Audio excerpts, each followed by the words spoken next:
Eh, anong magagawa ko? Patay na patay sa akin yung anak nyo. Ang kapal na mukha mo! Wow, puging-pugi. Ang laki ng katawan. Hindi mo ba natin ang buto mo? Yung anak kong pinagtatrabaho mo, nangangayayat na. Kung kailangan magtrabaho. Gusto nung anak niya no? Siguro hindi ka pinalaki ng tama ng mga magulang mo.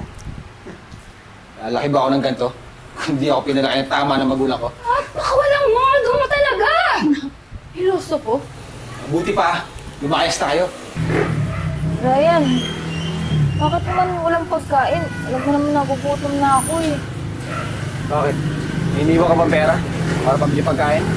Eh, Brian, intindihin mo naman ako. Alam mo, nag-apply ako para kahit pa paano may pang-tustos tayo dito sa bahay. Kaya nga kita pinakasalan eh. Para pagsilbihan ako.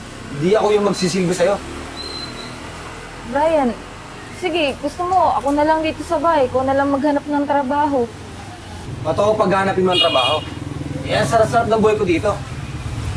Sige na, Brian. Ako na lang magluluto. May itlog naman dyan eh. Magprito ka ng itlog. Sige na, pasok na ako.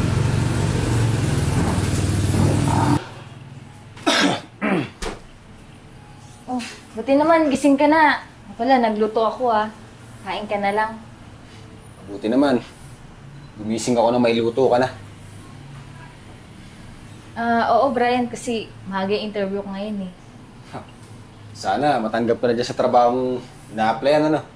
Para may pakinabang ka naman dito sa bahay. Naisip ko lang, bakit kaya hindi na lang tayo umuwi ng probinsya? Simpleng buhay, pero hindi tayo mahirapan. Hindi na tayo magre-renta. Di ba napag-usapan na natin yan? Ayaw kong tumira sa probinsya nyo. Dito ako sa Maynila. Dito ako titira. Ang gusto mo? Maghuling ako sa probinsya? Kung gusto mo, ikaw yung tumira doon. Iwanan mo ako dito.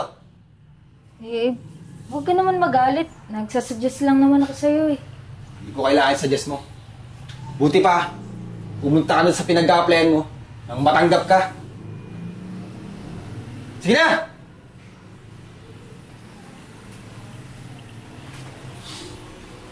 Nanay, parang bigla yata yung pagluwas niya.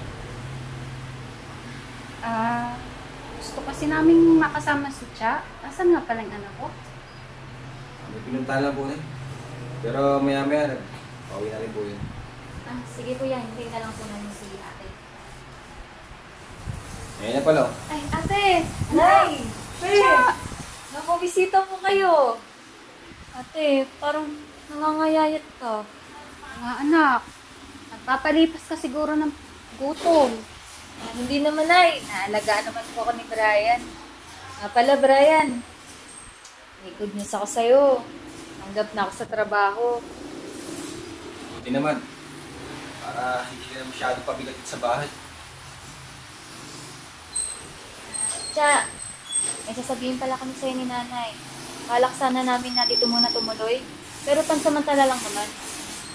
Ano? Anak, gusto ka na namin makasama. Miss na miss ka na namin, anak. Oo nga ate. Ano ba naman kayo? Siyempre, welcome naman kayo dito. Tsaka, miss na miss ko na rin kayo. Sama. Teka dyan. Ibig sabihin, dagdag palamunin pa natin yung mga yan dito. Eh, nagkukulang ka na sa pagkain natin sa bahay. Tatagdag pa yung nanay dito. Kaya naman. Mga magulang ko yan. Pamilya ko yan, oh. Hayaan mo. Sa unang sahod ko, mapakain agad ako ng marami. Yung lang sahod. Baka rin naman, no? Kuya, sana. Pero pansamantala lang naman. Hindi rin naman kami magtatagal. Namiss lang talaga namin si ate. Diba dapat lang? Alam niyo naman na pamilyada niya yung kapatid mo. Nga pala, anak. Marami nga pala kaming pasalubong para sa iyo. Oo, ate. Alam namin paborito mo to eh. Talaga kayo. Hindi niyo nalilimutan yung paborito ko, Nay. Ay naman, anak. Tagal mong nawala sa bahay. Hindi ka man lang nagbakasyon. Hayaan mo, Nay. Babawi ako. Ate, saan ka ba pwedeng matulog? Sige, Nay. Okay. Ayusin lang namin ni Brian yung kwarto niya. Sige, ate. Thank you. Ano? Talagang dito mo patutuloy yung nali at kapatid mo? Naan mo naman yung boses mo. Mamaya makinig ka ni nanay. Eh, anong pakialam mo? Kung marinig. Huwag ka magalit. Gusto mo, tulungan mo ako maghanap buhay. Para parehas tayong gumagastos dito. Hindi ako magtatrabaho. Dito lang ako sa bahay. Alam mo, ayoko na magtatagal ng nanay at kapatid mo dito, ah. Mabuti pa, pauwi mo na ng probinsya yan.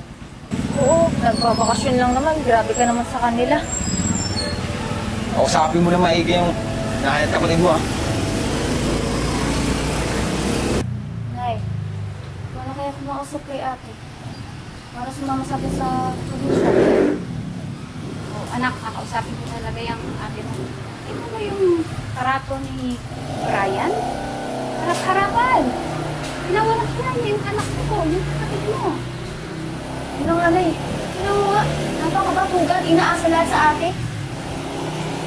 Lalaking tao, kalaki-laki ng katawan. Hindi mo balat ng buto. Sinabi mo pa, Nay. Isasama ko talaga yung ate mo, pabalik ng probinsya. Ano mangyari? Isama na natin. Ano? Di pa ba talaga kayo uwi? Alam nyo, kung sa bundok kayo nag-chismisan, walang makakarinig sa inyo doon. Buti pa, umuwi na kayo sa probinsya nyo. Nay, sino mo talaga? Bastos talaga na ugali. Ikaw na lalaki ka, wala kang modo. Kung nung una pa lang, ganyan ang pinakita mo sa amin, hindi ko binigay sa'yo ang anak ko. Napakawalang hiya mo. Harap-harapan, binabastos mo ako. Magulang ako ni Cha. Eh, anong magagawa ko? Patay na patay sa akin yung anak nyo. Ang kapal na mukha mo. Wow, puging-pugi. Ang laki ng katawan. Hindi mo ba natin ang buto mo? Yung anak ko pinagtatrabaho mo, nangangayayat na. Kung kailangan magtrabaho. Ginusto nung anak niya eh, no? Siguro hindi ka pinalaki ng tama ng mga magulang mo. Lalaki ba ako ng ganito? Hindi ako pinalaki ng tama ng magulang ko. At baka walang modo mo talaga. Piloso ko. Mabuti pa, lumakayas na kayo. Ikaw sumusobra ka na ha. Aalis kami dito, pero isasama ko yung anak ko. Sasama niyo si Cha. Iiwan siya dito. Gagawin niyo kay Cha. Makapahirapan niyo lang sa probinsya. Sarap-sarap buhay dito eh, no? Ikaw ang nagpapahirap sa anak ko. Hindi mo ba alam? Ang sarap-sarap ng buhay ng ate ko doon. Prinsesa yun doon. Tapos ikaw nagpapaka-prinsipe. Tapos ginagawa mong alila yung anak ko. Hindi tingnan natin kung sasama sa inyo si Cha. Ryan, ano nangyari dito? Ay, naku ate. Napakabastos itong asawa mo. Walang modo. Yan, sasama ka daw sa probinsya. Para lilayan na naman dun. Ryan, maya ka naman sa magulang ko. Ganyan ka magsalita. Tama na, Brian. Pati ba naman pamilya ko? Babastusin mo? Hinayaan ko na nga eh. Na ganyan yung mga sinasabi mo sa akin. Pati ba naman sa nanay ko? Eh, magpakinabang yung dalawang yan. Wow! Sa'yo pa lang galing. May pakinabang ka ba? Eh di ba ako nga nagtatrabaho dito? Sasama ka dyan? Eh, ano magiging buhay mo doon? Buhay probinsyana? Maganda ang buhay ko doon.